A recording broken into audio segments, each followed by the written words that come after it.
Hi viewers, welcome to my channel super kitchen.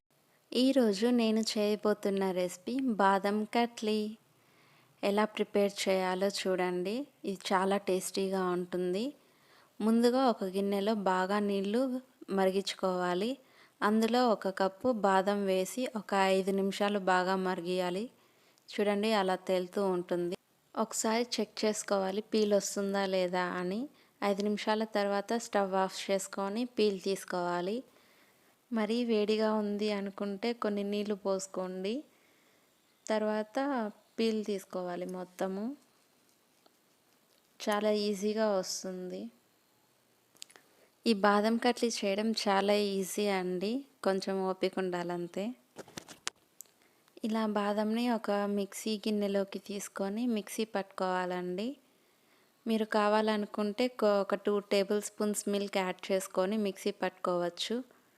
తర్వాత ఒక కడాయి తీసుకొని అందులో మనం మిక్సీ కొట్టుకున్న బాదం పేస్ట్ని వేసుకొని కొంచెం కలుపుకోవాలి. నేను నాన్ స్టిక్ కడాయి వాడుతున్నాను కాబట్టి నెయ్యి వాడలేదు. మీరు కావాలనుకుంటే 2 టేబుల్ స్పూన్స్ నెయ్యి వాడచ్చు, ఎందుకంటే కింద అడుగు అంటకుండా ఉండేదానికి. ఇలా మీరు బాదం పేస్ట్ని బాగా మిక్స్ చేసుకోవాలి. తర్వాత ఒక కప్పు పౌడర్ షుగర్ని యాడ్ చేసుకోవాలి. ముందుగానే మనం షుగర్ని తీసుకొని మిక్సీ కొట్టుకొని దాన్ని యాడ్ చేసుకుంటాం అన్నమాట. బాగా మిక్స్ చేసుకోవాలి రెండు కలిసేటట్లు. ఇప్పుడు ఒక 3 టేబుల్ స్పూన్స్ మిల్క్ యాడ్ చేసుకొని బాగా కలుపుతూనే ఉండాలి. సారీ ఫ్రెండ్స్, ఇక్కడ నేను మిల్క్ యాడ్ చేసిన క్లిప్ మిస్ అయ్యింది. ఇక్కడ బాగా మిక్స్ చేస్తూనే ఉండాలి, ఎక్కడ మధ్యలో ఆపకూడదు, ఎందుకంటే ఆపితే కింద అడుగంటి సరిగ్గా రాదనమాట. సో ఇది దగ్గర పడేంత వరకు కలుపుతూనే ఉండాలి. మీడియం ఫ్లేమ్ మీద మాత్రమే పెట్టాలి. హై ఫ్లేమ్ పెడితే త్వరగా అడుగంటిపోతుంది, సరిగ్గా రాదనమాట. అలానే లో ఫ్లేమ్లో కూడా పెట్టకూడదు, మీడియం ఫ్లేమ్ మీద పెట్టుకోవాలి. ఇప్పుడు ఇందులో ఒక టేబుల్ స్పూన్ గీ యాడ్ చేసుకోవాలి. 2 నిమిషాలు బాగా మిక్స్ చేసుకొని తర్వాత స్టవ్ ఆఫ్ చేసుకోవాలి. ఇప్పుడు వేరొక గిన్నె తీసుకొని దానికి నూనె రాసుకొని, నూనె కానీ నెయ్యి కానీ రాసుకొని ఈ మిశ్రమాన్ని ఆ గిన్నె మీద వేసుకోవాలి. బాగా చల్లారేంత వరకు ఉండించుకోవాలి. చపాతీ కర్రకి నెయ్యి రాసుకొని అరించి మందం వచ్చేటట్లు చూసుకోవాలి. సో మనం ఇప్పుడు దీనిని డైమండ్ షేప్లో కట్ చేసుకోవాలి.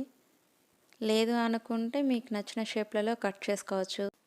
మీకు స్వీట్ షాప్లో లాగా కావాలి అనుకుంటే దీని మీద మీరు సిల్వర్ ఫాయిల్ వేసుకొని కట్ చేసుకుంటే సరిపోతుంది. చాలా అంటే చాలా టేస్టీగా ఉంటుంది. ఒకసారి ఇది తింటే ఇంకా మళ్ళీ మళ్ళీ తినాలనిపిస్తుంది. చిన్నపిల్లలు బాగా ఇష్టపడతారు. మామూలుగా అయితే పిల్లలు బాదం ఎక్కువ తినరు, ఎందుకంటే అవి అంత తీయగా ఉండవు కాబట్టి. ఈ పాండమిక్ టైంలో మనం బయట ఏదైనా కొని తినాలన్నా భయంగానే ఉంటుంది. కాబట్టి మనం ఇలా ఇంట్లోనే సింపుల్గా ఏదైనా స్వీట్స్ అప్పుడప్పుడు చేసి పెడితే బాగుంటుంది వాళ్ళకి. సో మీరు కూడా ఒకసారి ట్రై చేసి ఎలా వచ్చిందో నాకు చెప్పండి. సో ఇలా అన్నీ కట్ చేసుకున్న తర్వాత మనం సర్వింగ్ బౌల్లోకి తీసుకొని సర్వ్ చేసుకుంటే సరిపోతుంది.